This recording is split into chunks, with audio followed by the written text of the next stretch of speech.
fall from the sky and power would vanish in a flash. All this and more devastation could happen if the U.S. is hit with an electromagnetic pulse bomb. Well, analysts warn such a strike is possible, perhaps even likely. Gary Lane explains what these attacks are and how the U.S. should be preparing for them. An electromagnetic pulse bomb, or EMP, is a nuclear weapon designed to explode high up in the atmosphere and knock out a country's electrical power grid. Hits the Earth's surface, feeds into our electrical wiring, it starts shorting out the entire power grid.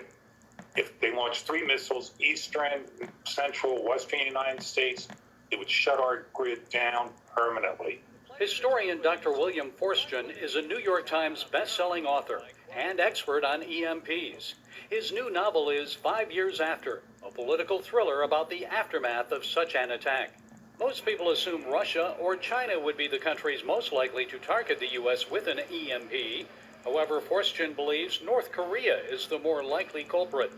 Nuclear weapons expert the late Peter Pry agreed. 5 years before his death in 2022, Pry warned that Kim Jong-un's launch of a high-altitude ballistic missile was a test of North Korea's EMP capabilities against the United States. The Japanese and South Korean military both described it as practicing for an EMP attack because it was burst on ascent deliberately by the North Koreans when it was at an altitude of about 71 kilometers. The higher the altitude of the missile, the wider the area of destruction. Pry explained how it would devastate an unprepared United States of America. Cars would be paralyzed. Airplanes could fall out of the sky. You'd have natural gas pipeline explosions, nuclear reactor overloads. And worst of all, if you had a protracted blackout, it would be a serious threat to the survival of the American people.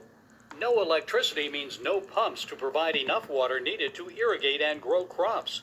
And since America only has a 30-day reserve food supply, 90% of the population would likely die within 1 to 2 years of the EMP attack.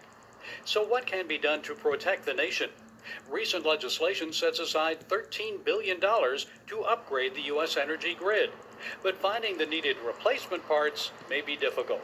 All those spare parts we need, the big transformers, where do you think they're made? China. We farmed out all the components of our electrical grid decades ago. Forstchen says history proves that societies always use the weapons they develop. He warns the United States cannot sit back and assume an EMP attack will never happen. Why do you think this is likely even imminent? Sooner or later, somebody's going to try to do this. I'm not saying it's going to happen tomorrow, but at some point it will happen. Gary Lane, CBN News.